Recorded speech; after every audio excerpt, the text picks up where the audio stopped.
Welcome student in अ सहज शिक्षण. So student, आज आपण 8th स्टँडर्डचा सब्जेक्ट बघत आहोत सायन्स आणि त्यामधला 4th चॅप्टर आहे करंट इलेक्ट्रिसिटी अँड मॅग्नेटिझम म्हणजेच विद्युतधारा आणि चुंबकत्व. तर या चॅप्टरचा आज आपण कंप्लीट एक्सरसाइज बघणार आहोत. तर स्टुडंट्स, तुम्ही जर चॅनलवरती नवीन असाल तर चॅनलला पटकन सबस्क्राईब करा. खाली जो बेल आयकॉन दिला आहे या बेल आयकॉनवरती बटन प्रेस करा, म्हणजे इथून पुढचे जे एक्सरसाइज जेव्हा मी अपलोड करीन तेव्हा त्याचे तुम्हाला नोटिफिकेशन मिळेल. व्हिडिओ एंडपर्यंत नक्की बघा. आवडला लाईक करा, तुमच्या फ्रेंड्सना सुद्धा शेअर करा आणि तुमच्या ज्या काही कमेंट्स असतील त्या आमच्यापर्यंत कळवा. So let start to this exercise. Write proper words from the following group of words in the blanks and rewrite the completed sentences. Okay, so त्यांनी हे ग्रुप ऑफ वर्ड दिलेले आहेत, यातला आपल्याला करेक्ट चूज करायचा आहे आणि त्या त्या सेंटेन्समध्ये तो वापरून ते सेंटेन्स पुन्हा लिहायचा आहे. सो काय काय दिलेले आहेत वर्ड्स आपण बघू. Magnetism 4.5 volt, 3.0 volt, gravitational attraction, potential difference, potential, higher, lower, and 0 volt. Okay, so in that question A, water in the waterfall flows from a higher level to the lower level because of. धबधब्याचे पाणी हे वरच्या पातळीवरून खालच्या पातळीवर पडते का? कारण C, the answer, water in the waterfall flows from a higher level to the lower level because of a gravitational attraction. म्हणजेच गुरुत्वाकर्षणामुळे वरच्या पातळीवरून ते खालच्या पातळीवरती पडते. सो इथे हे जे आपलं आन्सर आहे याला मी हे अशा प्रकारे हायलाइट करते. Gravitational attraction. Next B. In an electric circuit, electrons flow from point of potential to the point of potential. Okay, let's see the answer. In an electric circuit, electrons flow from a point of lower potential to the point of higher potential. म्हणजेच electric सर्किटमध्ये इलेक्ट्रॉन्सचा flow हा कमी potential पासून अधिक potential पर्यंत असतो. See, the difference between the electrostatic potential of the positive end and the negative end of an electric cell is the of the cell. म्हणजेच एक जो विद्युत घट आहे याचा पॉझिटिव्ह एंड आणि निगेटिव्ह एंड या दोघांच्यातला डिफरन्स म्हणजेच त्या इलेक्ट्रिक सेलचा पोटेन्शियल डिफरन्स असतो. त्यालाच विभवांतर असे म्हणतात, पोटेन्शियल डिफरन्स. सो आपलं आन्सर कसं येणार बघा. The difference between the electrostatic potential of the positive end and the negative end. तर पॉझिटिव्ह एंड निगेटिव्ह एंड या दोघांच्यातला डिफरन्स जो असतो त्यालाच त्या सेलचा विभवांतर म्हणजेच पोटेन्शियल डिफरन्स असं म्हणतात.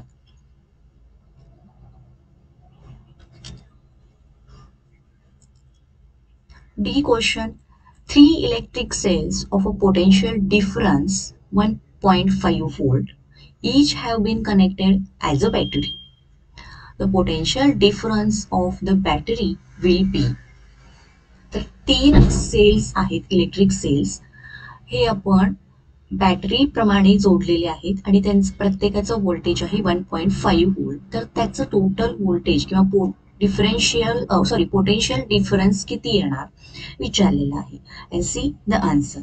3 electric cells of a potential difference is 1.5 volt each have been connected as a battery. तर ते बॅटरी स्वरूपामध्ये जोडलेले आहेत. द पोटेन्शियल डिफरन्स, तर त्यांचं विभवांतर of the battery will be 4.5 volt हे येणार. सो आपलं आन्सर असणार इथे 4.5 volt. Next E. An electric current flowing in a wire creates around the wire. And see the answer.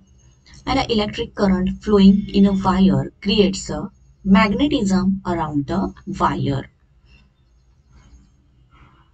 म्हणजे ज्या वायरमधून विद्युतधारा फ्लो होते त्यालाच आपण इलेक्ट्रिक करंट म्हणतो. तर त्या वायरच्या भोवती अराउंड ओके काय तयार होते? चुंबकत्व तयार होते. Magnetism around the wire. त्या वायरच्या भोवती चुंबकत्व तयार होते. Okay, next is the second question. A battery is to be formed by joining three dry cells with the connecting wires. Show how you will connect the wires by drawing a diagram. तर आपल्याला 3 dry cells एकमेकाला connect करून battery तयार करायची आहे. तर तुम्ही कशा पद्धतीने ती क्रिएट कराल किंवा तयार कराल त्यासाठीची डायग्राम ड्रॉ करायला सांगितलेली आहे. अँड ही अशा पद्धतीची आपली डायग्राम असणार आहे. सो इथे आपण 1, 2 आणि 3 असं सुद्धा नाव शकतो. तर 3 ड्राय सेल्स आपले हे आहेत. First cell, second cell, third cell. मग हा पॉझिटिव्ह एंड, निगेटिव्ह एंड. तो निगेटिव्ह एंड आहे हा पॉझिटिव्ह एंडला इथं कनेक्ट होतो. पुन्हा निगेटिव्ह एंड आहे हा पॉझिटिव्हला कनेक्ट होतो आणि हा निगेटिव्ह. असे आपण हे 3 सेल्स जे आहेत हे सिरीजमध्ये कनेक्ट केलेले आहेत. स्टुडंट, व्हिडिओ आवडत असेल तर व्हिडिओला नक्की लाईक करा. चॅनलला अजूनही जर तुम्ही सबस्क्राईब केलं नसेल तर चॅनलला पटकन सबस्क्राईब करा. बेल आयकॉनवरती बटन प्रेस करा. म्हणजे तुमच्या स्टँडर्ड्सशी रिलेटेड जे व्हिडिओज मी अपलोड करीन त्याचे तुम्हाला नोटिफिकेशन मिळेल. So next is the third question. In an electric circuit a battery and a bulb have been connected and the battery consists of two cells of equal potential difference. तर एक आपल्याला electric circuit आहे त्याच्यामध्ये battery connect केलेली आहे आणि bulb connect केलेला आहे. Have been connected and the battery consist of two cells of equal potential differences. तर ती जी सेल्स आहेत त्या सेल्सचं जे विभवांतर आहे, पोटेन्शियल डिफरन्स त्यांच्यातला जो आहे त्या दोघांचा सुद्धा सेमच आहे. If the bulb is not glowing आणि अशा वेळेला बल्ब लागत नाही आहे, then which test you will perform in order to find out the reason for the bulb not glowing. तर अशा वेळेला कुठल्या टेस्ट असतील किंवा काय त्याचं कारण असेल की बल्ब ग्लो होत नाही, तर त्यासाठी तुम्ही कोणते कोणते ट्रायल घ्याल हे विचारलेलं आहे. Now see the answer. If you can see the filament of the bulb, जे सगळ्यात पहिल्यांदा बल्ब ग्लो होत नाही म्हणजे आपण काय करणार, त्या बल्बचं फिलामेंट व्यवस्थित आहे का बघणार. Check whether it is intact or broken. एक तर त्याचं फिलामेंट चेक करणार, त्यानंतर तो व्यवस्थित आहे का किंवा फुटलेला आहे का हे चेक करणार. Check whether the cell are connected in a proper manner. जर आपण सेल कनेक्ट करणार तो प्रॉपर मॅनरमध्ये कनेक्ट केलेला आहे का हे बघणार. If or in a wrong way, तो चुकीच्या पद्धतीने जर कनेक्ट केलेला आहे का ते सुद्धा आपण बघणार. If they are connected in a wrong way as shown above, तर आता हे आहे राईट वे आणि ही आहे wrong way. Okay, if they are connected in a wrong way as shown above, the total potential difference will be 2 volt plus पुढे आपला -2 volt is equal to किती येतं 0. सो त्याच्यामुळे बल्ब ग्लो होणार नाही. Then मग त्यासाठी फिगर्स फॉर रेफरन्ससाठी आपल्याला दिलेले आहेत बघा. असे हे जे 1.5 वोल्ट 1.5 वोल्टचे 2 सेल आहेत हे तुम्हाला अशा प्रकारे कनेक्ट केलेले आहेत का हे व्यवस्थित चेक करायचं आहे.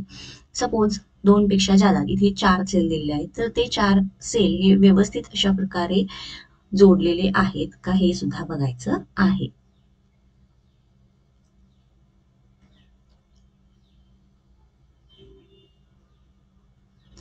Okay, now next one is the fourth question.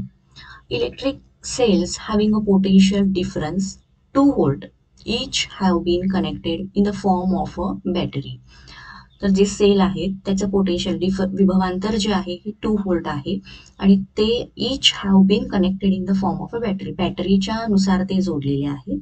What will be the total potential difference of the battery in both case. तर टोटल डिफरन्स किती असणार आहे विचारलेलं आहे. सो पहिली कंडिशन, पहिली केस ही आहे, सेकंड केस ही आहे. पहिल्या केसमध्ये बघा एकूण 1, 2 आणि 3 सेल्स सिरीजमध्ये कनेक्ट केलेले आहेत. सो प्रत्येकासाठीचं जे पोटेन्शियल डिफरन्स आहे ते आहे, इथे आहे 2 व्होल्ट, हे आहे 2 व्होल्ट आणि हे सुद्धा होणार 2 व्होल्ट. सो याचा आन्सर फर्स्ट बघा, फर्स्टचा असणार पोटेन्शियल डिफरन्स 6 व्होल्ट असणार. या खाली बघा, in first case 3 cells are connected in a series 1 2 3. The potential difference 2 volt plus 2 volt plus 2 volt is equal to 6 volt आलेलं आहे. नाव सेकंड केसमध्ये बघा किती सेल जोडलेले आहेत, 1 2 3 अँड 4. तर 4 सेल सिरीज मध्ये कनेक्ट केलेले आहेत. सो याच्यासाठी 2 व्होल्ट आहे, याच्यासाठी 2 व्होल्ट, याच्यासाठी 2 व्होल्ट आणि याच्यासाठी सुद्धा 2 व्होल्ट आहे. देन आन्सर आपल्या इथं 8 व्होल्ट दिलेला आहे. सो त्याचं इथं खाली डिस्क्रिप्शन बघा, 4 cells are connected in a series, right. 1 2 3 4 4 cells आपण सिरीज मध्ये कनेक्ट केलेले आहेत. So the total potential difference 2 volt plus 2 volt plus 2 volt and plus 2 volt is equal to 8 volt. Okay. So अशा प्रकारे या दोन्ही सिच्युएशन मध्ये किंवा या दोन्ही केसेसमध्ये त्याचं टोटल पोटेन्शियल डिफरन्स काय असेल याचा आन्सर आपण फाइंड आउट केला आहे.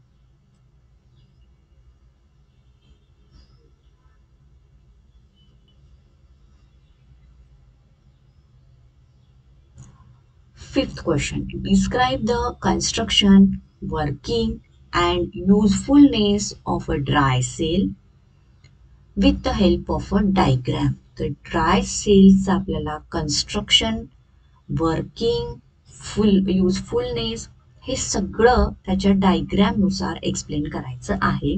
सो स्टुडंट, हा जो क्वेश्चन आहे हा इथे मी व्हेरी इम्पॉर्टंट म्हणून मार्क करते, बिकॉज हा क्वेश्चन 4 मार्क्सला याच्या आधी सुद्धा एक्झाममध्ये बऱ्याच वेळेला विचारलेला आहे.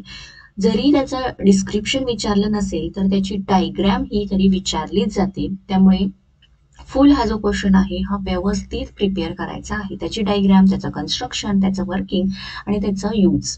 ओके. सो हा क्वेश्चन या ठिकाणी मी इम्पॉर्टंट मार्क केलेला आहे, व्यवस्थित प्रिपेअर करायचा. सी, फर्स्ट आपण बघूया dry सेल्सची diagram.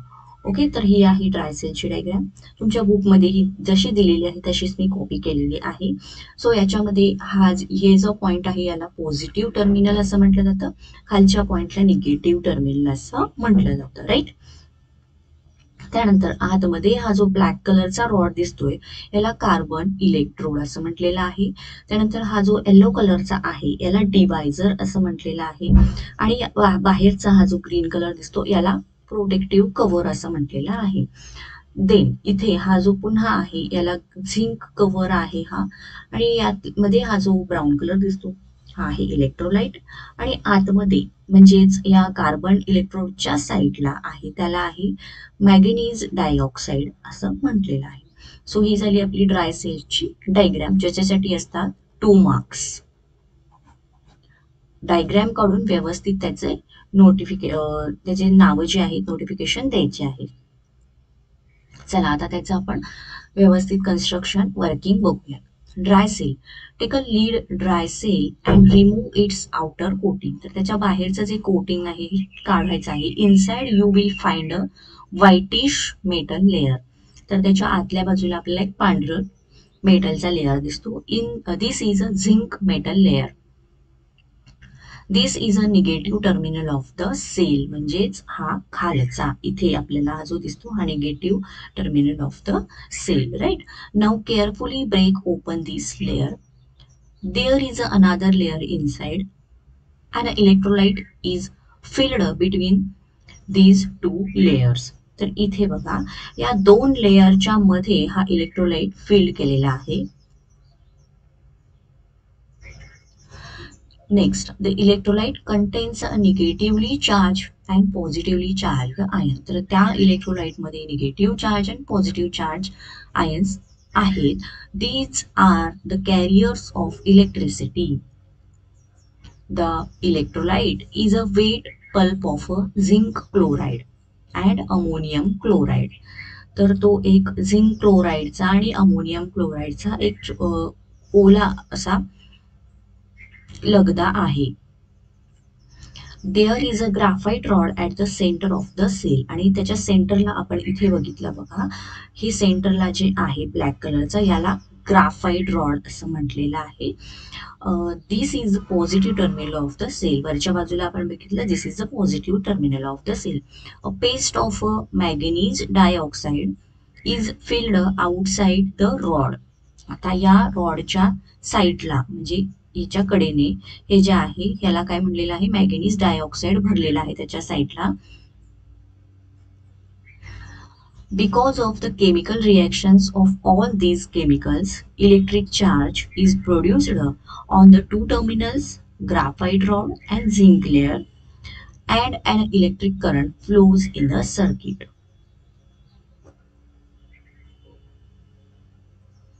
Due to the weight bulb used in this cell, तर या सेलमध्ये जो लगदा आपण वापरलेला आहे, this chemical reaction produced very slowly. Hence, a large electric current cannot be obtained from this. Compared to the electric cells using liquids, the shelf life of dry cells is longer. Dry cells are very convenient to use as this can be held in any direction with respect to ground and can be used in mobile instruments such as radio sets, wall clocks and torches.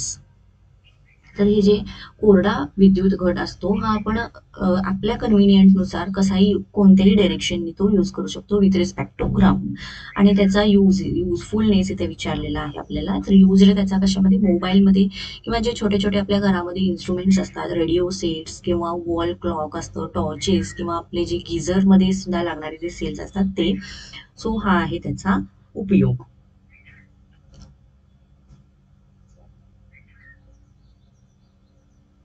Okay, so व्यवस्थित हे उत्तर जे आहे व्यवस्थित तुम्ही study करायचं आहे.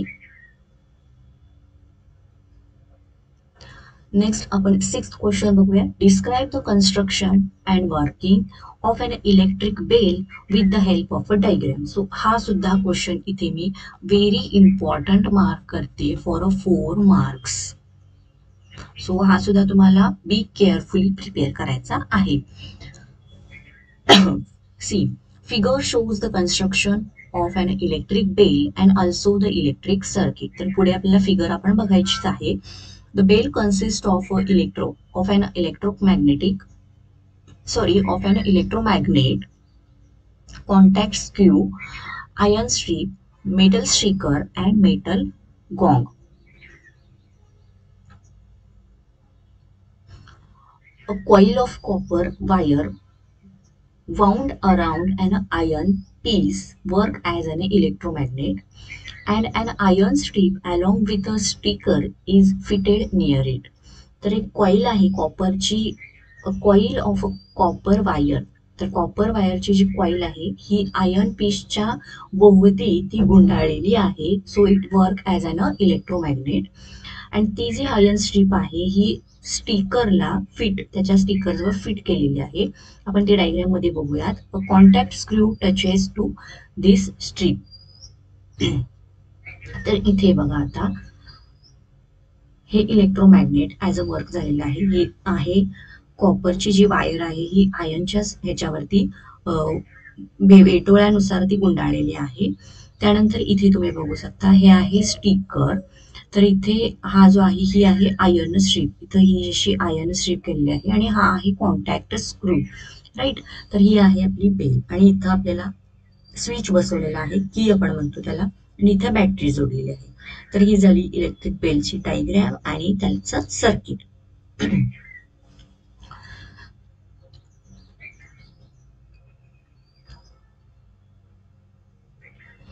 The circuit is closed with the key. The current flows in a circuit when the screw is in a contact with the iron strip. The current carrying coil becomes a magnet and attracts the iron strip towards it. As a result, the metal striker hits the metal gong, producing sound. बघा, जेव्हा आपण ही की जी आहे, ही की आपण बंद करेन किंवा इथं ती कनेक्ट करेन, तेव्हा इथून हा जो फ्लो जाणार, इलेक्ट्रिक फ्लो जाणार, इथे कॉन्टॅक्ट थ्रू इथं इलेक्ट्रोमॅग्नेट जनरेट होणार आणि या इलेक्ट्रोमॅग्नेट जनरेट थ्रू हा जो कॉन्टॅक्ट स्क्रू आहे, हा पुढे मागे असा त्याची मूव्हमेंट होणार आणि त्याच्यानुसार या कॉन्टॅक्ट स्क्रूला इथं आपण काय बसवलेलं आहे, एक ही आयर्न स्ट्रीप बसवली आहे आणि या आयर्न स्ट्रीपला पुढे इथं स्ट्रायकर बसवलेला आहे. जो जेव्हा ते पुढे मागे होणार तेव्हा काय होणार, हा जो स्ट्रायकर आहे हा या बेलवरती अशा प्रकारे आपटणार आणि त्याच्यानुसार त्याचा आवाज येणार. As a result, the metal striker hits the metal gong, producing sound. At the same time, the screw loses the contact with the strip. The circuit is now incomplete. मग जेव्हा त्या स्क्रूचा कॉन्टॅक्ट हा लूज होणार, पुन्हा तो ion जी strip आहे, ही जी ion strip आहे ही मागे जाणार आणि या दोघांच्यातला कॉन्टॅक्ट होणार नाही, आवाज होणार नाही. Hence, no current flows in a circuit. Therefore, the electromagnet loses its magnetism and the electric ion strip returns to its initial condition. तर जेव्हा त्याच्यातून करंट फ्लो होणार नाही, ती जी स्ट्रीप आहे ती तिच्या जी इनिशियल जागा आहे, तिची जी इनिशियल कंडिशन आहे तिथे येणार, making contact with the screw. As the circuit is now completed, the electromagnet attracts iron strip and the striker strikes the gong producing sound. Okay, so याच्यानुसार आपण बघितलं ह्या इलेक्ट्रोमॅग्नेट मुळेच हा जो कॉन्टॅक्ट स्क्रू आहे हा इकडे अट्रॅक्ट होतो, त्यामुळेच ही जी त्याला कनेक्ट केलेली आयन स्ट्रीप आहे ही सुद्धा अट्रॅक्ट होते आणि त्याला वरती आपण हा स्ट्रायकर बसवलेला आहे, तो याच्यावरती बंबार्ड होतो आणि आवाज होतो. सो असं आहे ही इलेक्ट्रिक बेलचं working.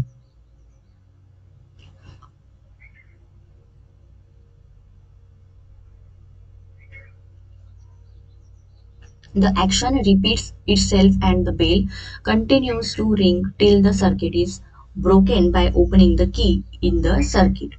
The working of the electric bell is thus based on the magnetic effect of electric current.